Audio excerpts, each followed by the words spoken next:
আমি আইসকলৰ দিহানাম উপভোগ কৰিলোঁ, যুৱতীসকলৰ দিহানাম উপভোগ কৰিলোঁ। এই নামভাগ যিহেতু প্ৰতিযোগিতামূলক হিচাপে যদি আমি অংশগ্ৰহণ কৰিবলৈ যাওঁ, বহুতো কথা আমি ইয়াত গুৰুত্ব দিবলগীয়া হয়।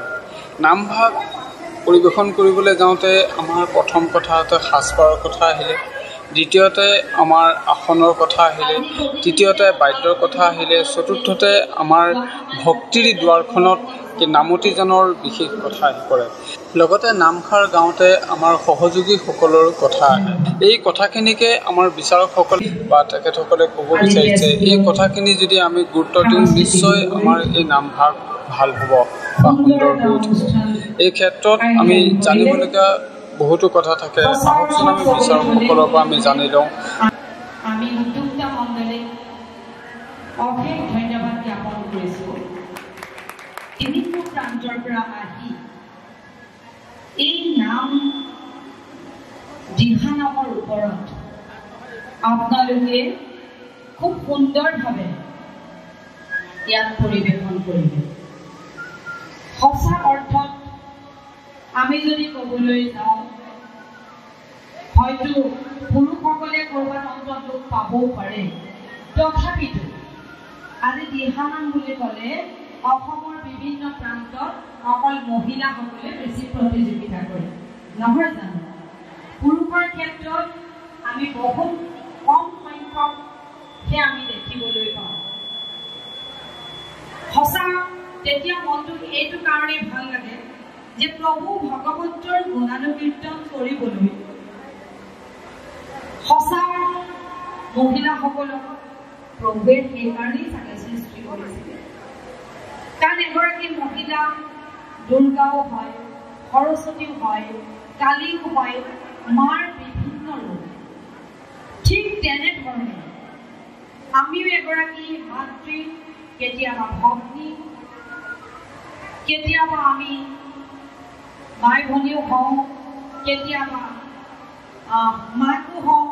আমাৰ বিভিন্ন সময়ত আমাৰো বিভিন্ন ৰূপ হয়।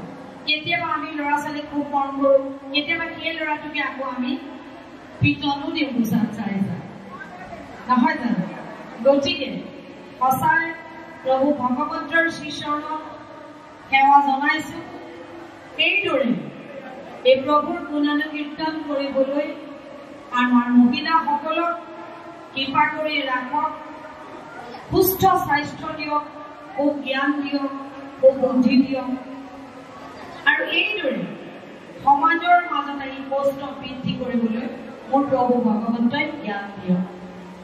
এতিয়া আহোঁ আমি প্ৰতিযোগিতালৈ। আপোনালোকে নিশ্চয় গম পাইছে, ইমান পৰে যি 18টা দলে ইয়াত দিহানাম পৰিৱেশন কৰিলে, সেই দলৰ কোনোগৰাকীয়ে হয়তো খুব সুন্দৰ পৰিৱেশন কৰিছে দলৰ নেত্ৰীয়ে, কিন্তু তেখেতৰ দলগত যি মানদণ্ড, সেই দলগত মানদণ্ডটো খুব কম। কেতিয়াবা আকৌ এনেকুৱাও দেখিছোঁ দলগত মানদণ্ড খুব সুন্দৰ, কিন্তু দলপতিৰ কণ্ঠস্বৰে হয়তো তেখেতক লগ দিয়া নাই। আমি যেতিয়া প্ৰতিযোগিতালৈ আহোঁ, আমি খুব কম 2 দিন বা 3 দিনৰ ভিতৰতে আমি আখৰা কৰি আমি নাম পৰিৱেশন কৰিবলৈ আহোঁ। এইটো আমাৰ ভুল ধাৰণা। আমি যদি সঁচাকৈ ভাবিছোঁ যে আমি দিহানাম প্ৰতিযোগিতাত অংশগ্ৰহণ কৰিম আৰু আমি পুৰস্কাৰ বুটলিবলৈ সক্ষম হওঁ, সেই যি প্ৰতিযোগিতামূলক চিন্তাধাৰা, সেইটো আমি পুৰা ইয়াত সোমোৱাই ল'ব লাগিব। তেতিয়া আমাৰ কি হয়, আমি আখৰা মানে কৰিমেই, আমাৰ কৰিবই লাগিব দেই। কালিলৈ কিন্তু আমুকত প্ৰতিযোগিতা আছে, আমি কিন্তু খুব সুন্দৰভাৱে আসন লোৱাৰ পৰা আসনত সামৰালৈকে। এতিয়া আজি কেইগৰাকীমান দেখিলোঁ চিধাই আহিছে, আসন ভাগৰ যেতিয়া আসন ভাগ লয়, তেখেতে আসনৰ 4টা চুকে ভগৱন্তক চিন্তা কৰি বাওঁ টিকাটো প্ৰথমে বাওঁ চাইডটো দি তাৰ পাছত বহিব লাগে। কিন্তু আজি দেখিলোঁ তেওঁলোকে চিধাই ধৰাখনৰ ওপৰত উঠিছে আৰু বহিছে। আচলতে সেইটো ক'ব নালাগে। সেই সৰু সৰু সেই সূক্ষ্ম সূক্ষ্ম কথাবিলাক আমি পৰ্যবেক্ষণ কৰিব লাগে আৰু সমাজৰ যি ৰীতি আমি সেইখিনিও ল'ব লাগে। সেইকাৰণে কওঁ কেতিয়াবা কোনোবাটো দলে খুব সুন্দৰ পৰিৱেশন কৰে। আমাৰ দলবিলাকৰ এটা নিয়ম আছে যে তেওঁলোকে প্ৰতিযোগিতা কৰি চিধাই গুচি যায়। কিন্তু আজি ভাল লাগিছে ইয়াত তেখেতসকলে কি কৰিছে খুব সুন্দৰভাৱে ইয়াত আকৌ পুনৰ আসনাধিষ্ঠ হৈ আছে সকলোৱে। সঁচাই আমি খুবেই মনটো ভাল লাগিছে যে আমাৰ নিচিনাই অধৰ্ম শিৱসাগৰৰ পৰা ইয়ালৈ আমন্ত্ৰণ কৰি আনি আপোনালোকৰ যে আমি সেৱা ল'বলৈ পালোঁ আৰু এই নামঘৰৰ মাজ মজিয়া পূৰ্ণকৃষ্ণ ভগৱন্তৰ যি আশীৰ্বাদ আমি কালিৰ পৰা আমাৰ নামঘৰীয়া দেউতাকক মুক্ত কৰি যিসকল ভকতপ্ৰাণ বৈষ্ণৱ আছে তেখেতসকলেও নিশ্চয় কালিৰ পৰা আমাক আশীৰ্বাদ প্ৰদান কৰিছে। মই আপোনালোকলৈ এইটোৱে অনুৰোধ কৰোঁ, বৰ বিশেষ নকওঁ। মোৰ গুৰু প্ৰবীণ বৰুৱা ছাৰ আছে, তেখেতে মোক এই দিহানামৰ আসনখনলৈ আনিছিলে। গতিকে গুৰু থকা অৱস্থাত বহুত বেছি ক'লেও মোৰ বেয়া লাগিব। তথাপিতো আপোনালোকক এষাৰ কথাই মই কৈ যাওঁ যে আমাৰ মহিলাসকলে সদায় যেতিয়াই প্ৰতিযোগিতা বুলি ভাবিব তেতিয়াই কিন্তু আপোনালোকে আখৰা কৰিব আৰু খুব সুন্দৰকৈ চাব দলবিলাকে কেনেধৰণে আসন লৈছে। আজি আপোনালোকে মন নিশ্চয় কৰিছে যে আপোনালোকৰ সন্মুখত যিবিলাক মাইক্ৰফোন আছে মাইক্ৰফোনবিলাক দূৰত হোৱাৰ কাৰণে আপোনালোকৰ শব্দৰ উচ্চাৰণ আমি খুব সুন্দৰভাৱে শুনিবলৈ নাপালোঁ। সদায় আপোনালোকে আজি ইয়াত বুলিয়েই নহয় বিভিন্ন মঞ্চত যেতিয়া প্ৰতিযোগিতা কৰিবলৈ যাব আপোনালোকে প্ৰথমেই যিটো মাইক্ৰফোন আপোনালোকৰ আগত দিব, মই একদম ঘৰুৱাভাৱে কৈছোঁ দেই এই কথাকেইষাৰ, তেতিয়া মাইক্ৰফোনটো আপোনালোকে কি কৰিব সন্মুখলৈ লৈ ল'ব। সন্মুখলৈ ল'লে আপোনালোকে যিখিনি নাম পৰিৱেশন কৰিব শুদ্ধ ৰূপত বিচাৰকে শুনিবলৈ পাব। গতিকে মই বিশেষ নকওঁ, এই কথাকেইষাৰ কওঁতে যদি আপোনালোকৰ মনত মই অকণমান যদি দুখ দিছোঁ গতিকে আপোনালোকৰ সবাৰো শ্ৰীচৰণত মই ক্ষমা বিচাৰিছোঁ। কৃষ্ণ কৃষ্ণ জয় গুৰু। সঞ্জীৱনী মুখা প্ৰগতি মহিলাৰ সৌজন্যত দিহানাম প্ৰতিযোগিতাৰ প্ৰথম বাৰ্ষিক স্থান কটন ৰোড হাজৰিকা চুক লালমাটি। মই প্ৰথমতেই উদযাপন সমিতিৰ সন্মানীয় সভানেত্ৰীকে প্ৰমুখ কৰি সন্মানীয় বিষয়ববীয়াসকল, আজিৰ এই আজন্মৰ সেৱাস্থলীত উপবিষ্ট জ্ঞানজ্যেষ্ঠ বয়োজ্যেষ্ঠ পৰম শ্ৰদ্ধাৰ বৈষ্ণৱবৃন্দ, আইমাতৃ সমস্ত, আমি ইচ্ছাকৰ তৰফৰ পৰা আপোনালোকৰ চৰণত সেৱাৰ প্ৰণিপাত নিবেদিছোঁ। আমাক যি গুৰুত্ব দি এই আসনত অধিষ্ঠিত কৰালে আমি সিমানৰ পাত্ৰ নহয়। আপোনালোকে জানে যে দিহানাম কি নামনো কি আচলতে দিহানামনো কাক কয়? দিহা হ'লটো উপদেশ বা পৰামৰ্শ, নাম হ'ল ঈশ্বৰ কৃষ্ণ ভগৱন্তৰ গুণনাম চৰিত্ৰ গুণানুকীৰ্তন কৰা, এই হ'ল দিহানাম। প্ৰভু ভগৱন্তৰ যি গুণনাম, প্ৰভু ভগৱন্তৰ যি গুণলীলা, এই গুণলীলাৰ ওপৰত দিহা নামৰ ওপৰত আচলতে বিচাৰ কৰাৰ ধৃষ্টতা আমাৰ নাই। যিহেতু প্ৰতিযোগিতা বুলি কোৱাৰ লগে লগে আমি কিছুমান কথা নিৰীক্ষণ কৰোঁ। ইতিমধ্যে আপোনালোকে অৱগতই আমি প্ৰকৃত দলকে তেখেতসকলক শেষৰ তেখেতসকলৰ যি ত্ৰুটি বিচ্যুতি হৈছে এইখিনি আমি কিছু হ'লেও আলোকপাত কৰিছোঁ বা আলোচনা কৰিছোঁ। এই কথাখিনি তেখেতসকলে নিৰুগত কৰি অনাগত দিনত তেখেতসকলে যদি এনেধৰণৰ প্ৰতিযোগিতাত অগ্ৰসৰ হয় নিশ্চয় সকলোৱে সুফল পাবলৈ সক্ষম হ'ব। সকলোৱে প্ৰভু ভগৱন্তৰ গুণনাম খুব সুন্দৰভাৱে পৰিৱেশন কৰিছে।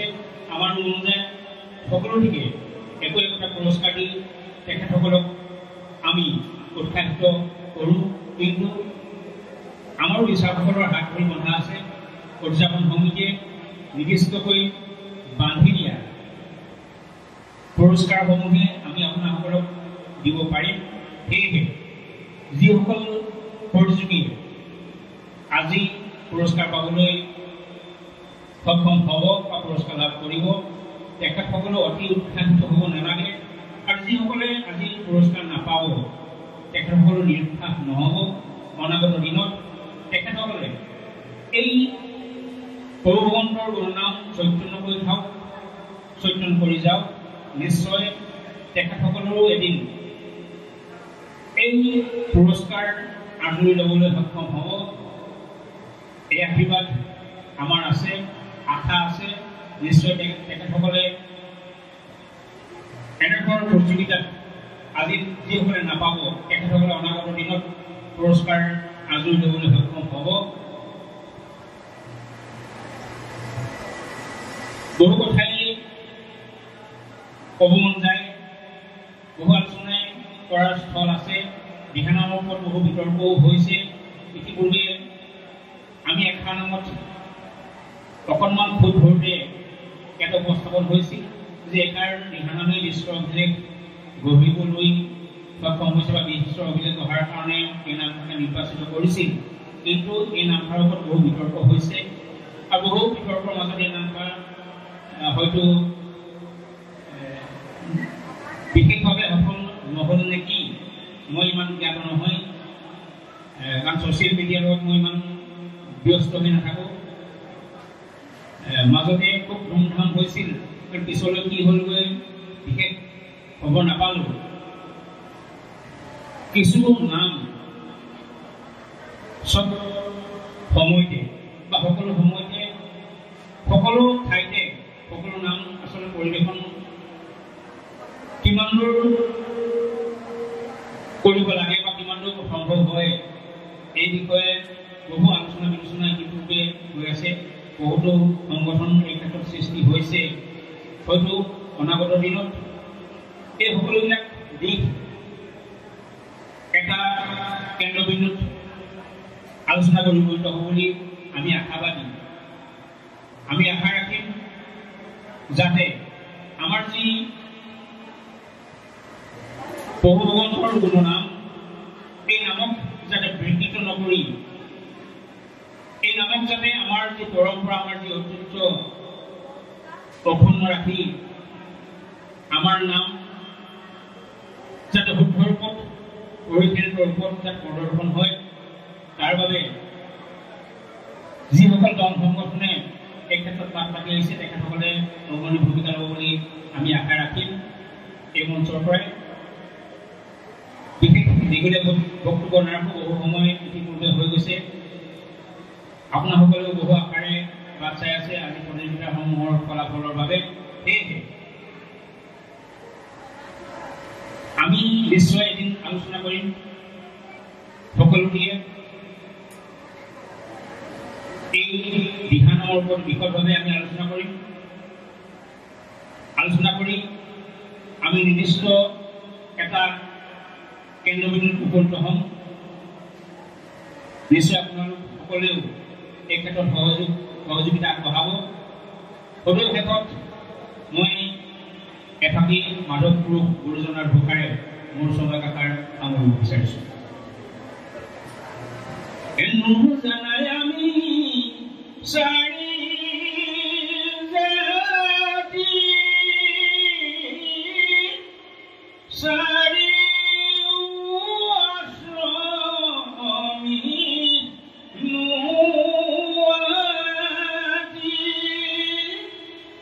মোহনৰ মহিমদান অব্ৰহ ততীৰ্থ গামী কিন্তু পুনানন্দ সমুদ্ৰ গোপী ভদ্ৰাপদ কমল দাসৰু দাস তনু কুণ্ডা সমলো আমি ৰাম দাসৰু দাস তনু কুণ্ডা সমলো কৃষ্ণ কৃষ্ণ কৃষ্ণ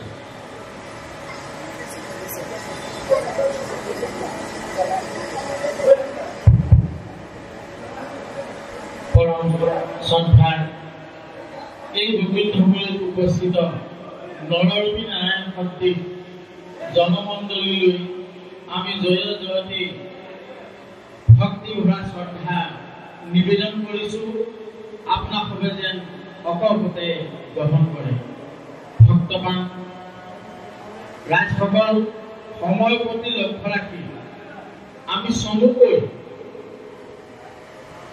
দুআষাৰ দিহানামৰ শৈলীৰ বিষয়ে ক'বৰ কাৰণে আগবাঢ়িছোঁ আৰু এই ক্ষেত্ৰত যদি কিবা প্ৰভাৱতা হয় আপোনাক সাধুৰ ক্ষমাই ভূষণ, সেয়েহে আপোনাক সন্তুষ্ট হ'ব বুলি আৰু ক্ষমা কৰিব বুলি আমি আশা কৰিলোঁ। ভক্তবান ৰাইজসকল, ইতিমধ্যে অসমৰ ইটো চুকৰ পৰা সিটো চুকলৈ অসম ভিত্তিক গুণী জ্ঞানী ভক্তবান প্ৰতিনিধিসকল একত্ৰিত হৈ অসম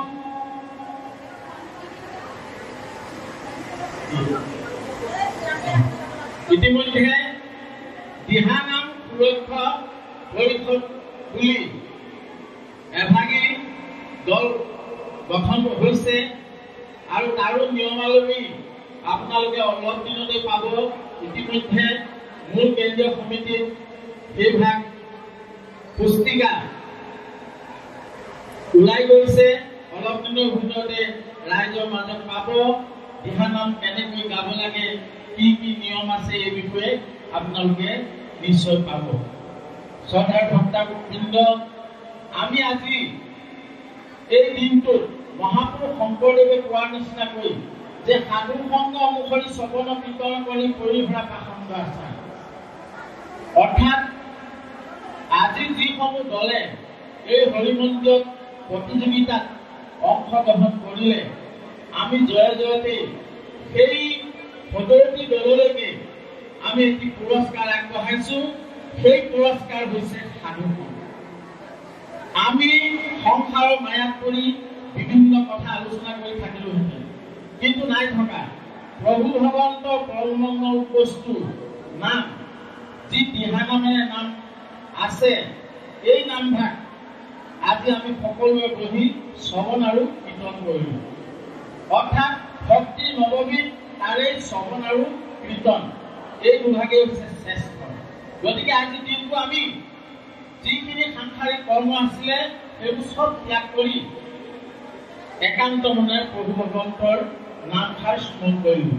এইটোৱে হৈছে প্ৰথম পুৰস্কাৰ।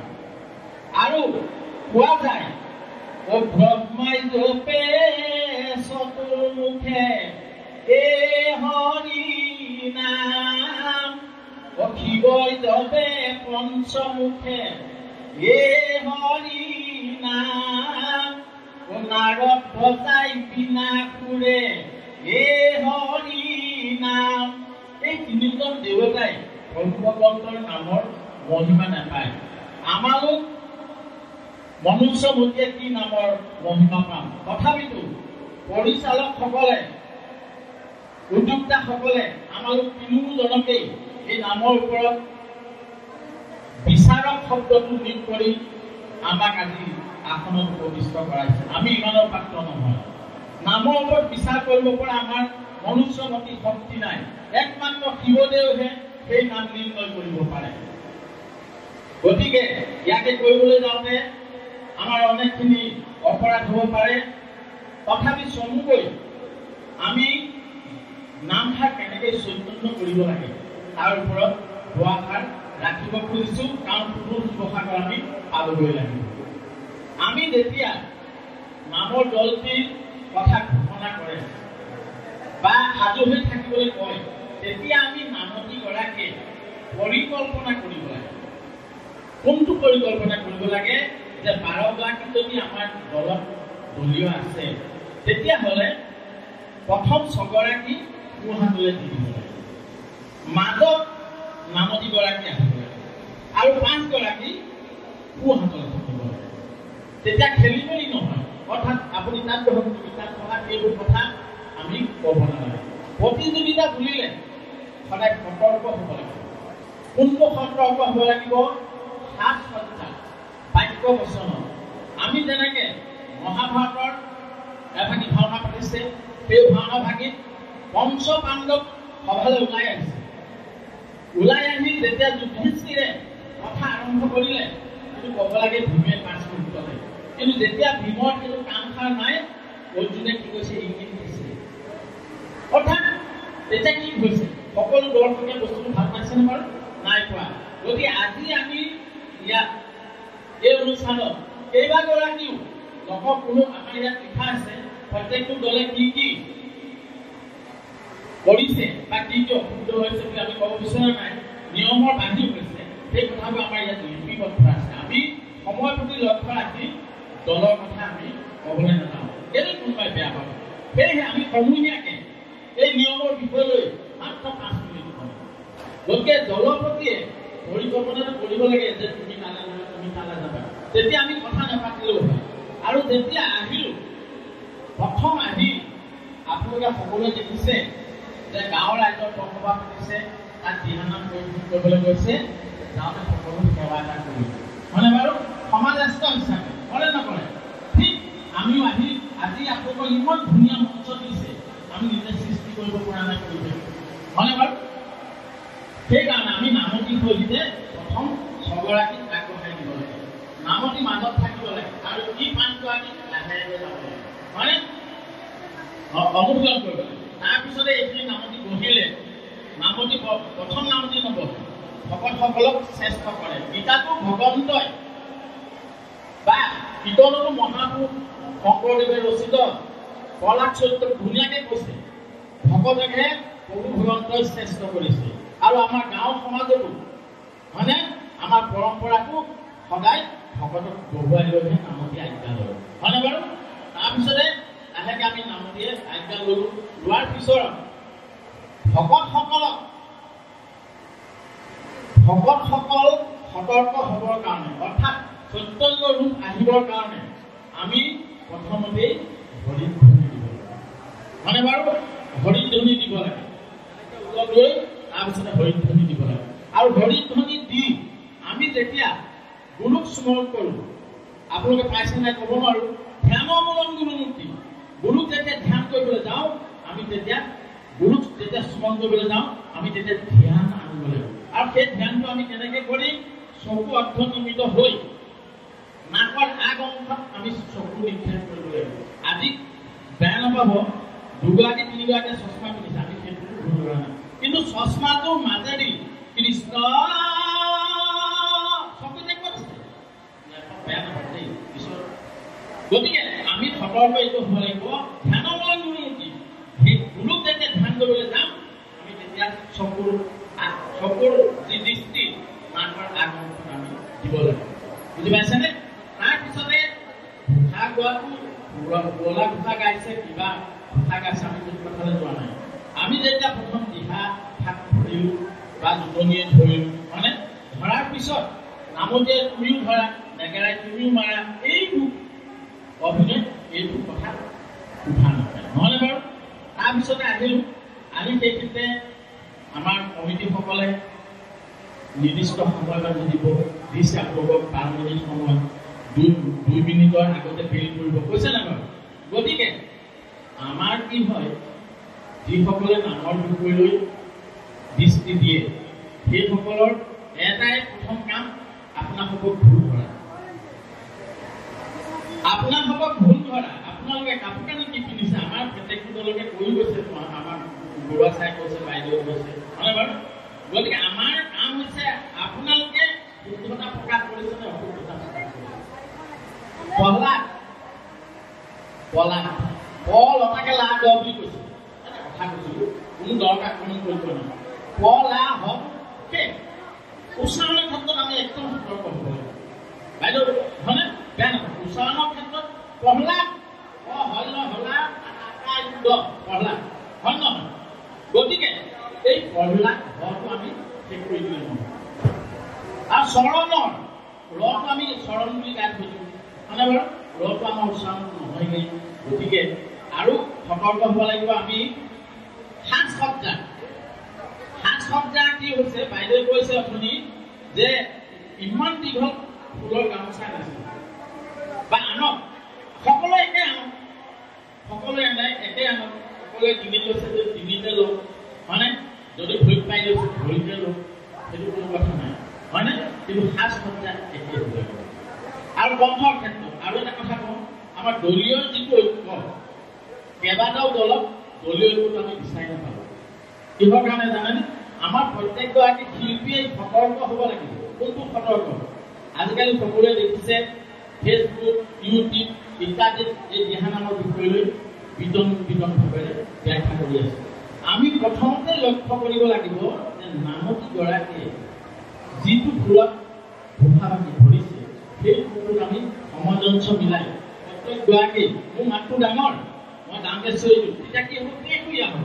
গতিকে সেইকাৰণে আমাৰ দৃষ্টি ক'ত থাকিব লাগিব? দৃষ্টি থাকিব লাগিব ৰাইজৰ মাজত, ভক্তপ্ৰাণ বৈষ্ণৱৰ মাজত। আৰু এটা বস্তু থাকিব লাগিব, সেইটো কি? শ্ৰৱণটো ক'ত থাকিব লাগিব? মনিটৰ। আজি আকৌ কাণ পাতি শুনাৰ নেদেখে, সকলোৱে নামতিলে চাইছে, ইজনে চাইছে, সেইটো নহয় হয়নে বাৰু? গতিকে আমাৰ শ্ৰৱণ শক্তি ক'ত থাকিব লাগিব? মনিটৰ। মই কোনটো ফুলত গাইছো, মোৰ মাতটো গেলগেলীয়াকে মতাৰ কাৰণে বেগুনীয়া হৈছে নেকি, সেইটো আমি উপলব্ধি কৰিব লাগিব। কোনসকলে? আমাৰ দলীয় সকলে। নামতি ফুল মিলাই ল'ব পাৰিছো নাই, আমি একান্ত চিত্তে শুনিম। সেইটো হৈছে মনিটৰত বা চাউণ্ড বক্সত আমি একান্ত মনে শুনিব লাগিব। তেতিয়াহে আমাৰ এটা ৰাগ হ'ব, মাত এটা হ'ব, তেতিয়াই আমাৰ দিহানাম থাকি শুৱলা হ'ব, নহয়নে বাৰু? তাৰপিছতে সময় বান্ধি দিছে 10 মিনিট। আপোনালোকে সভা গাইছে সঁচা, কিন্তু সময়টো ইতিমধ্যে আমাৰ অতিক্ৰম হ'ব নহয়। প্ৰথমটো বেলত দিয়ে দিলে সতৰ্ক হ'ব, হয়নে বাৰু? গতিকে সেইটোৱে আমি সতৰ্ক হ'ব লাগিব। 10 ফাঁকিত পদ আছে, আমি 10 ফাঁকি গাবলৈ যাতে আৰু 10 মিনিট লাগিব, হয়নে? গতিকে প্ৰথম বেল ফাঁকি দি দিওঁতেই আমি সতৰ্ক হ'ব লাগিব যে সামৰিব হ'ল, নহয়নে? সামৰিব হ'ল। আমাৰ সামৰণি প্ৰথম ইয়াত পদাপন আৰু সামৰণি এইবিলাকো মানে যিকোনো নম্বৰ বিশেষ কথা নকওঁ। আপোনালোকক আজি যিসকল দিহানামৰ দলে ইয়াত পুৰস্কাৰ পাইছে বা যিসকলে পোৱা নাই, সেইসকলে এতিয়াও দুখ অনুভৱ নকৰিব। কিহৰ কাৰণে? আমি প্ৰথম পুৰস্কাৰ পাইছো এটা আত্মা হৈ, এটা মন লৈ আমি এই হৰি মন্দিৰ অৰ্থাৎ বৈকুণ্ঠত আজি প্ৰৱেশ কৰিছো। সেইটোৱেই আমাৰ প্ৰথম পুৰস্কাৰ।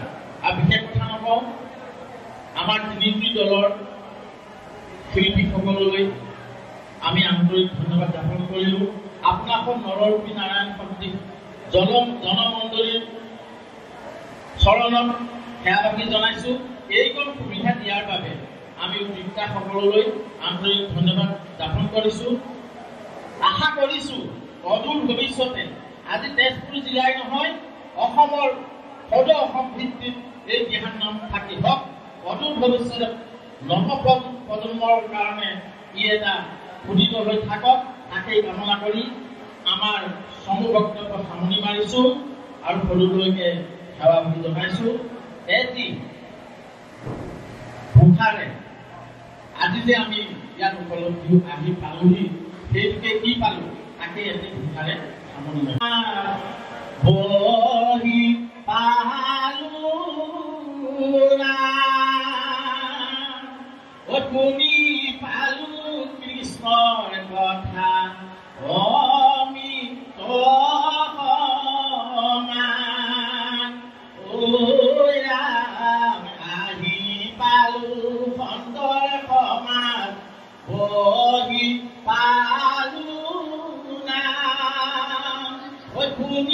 পালো কৃষ্ণৰ কথা অমিতমান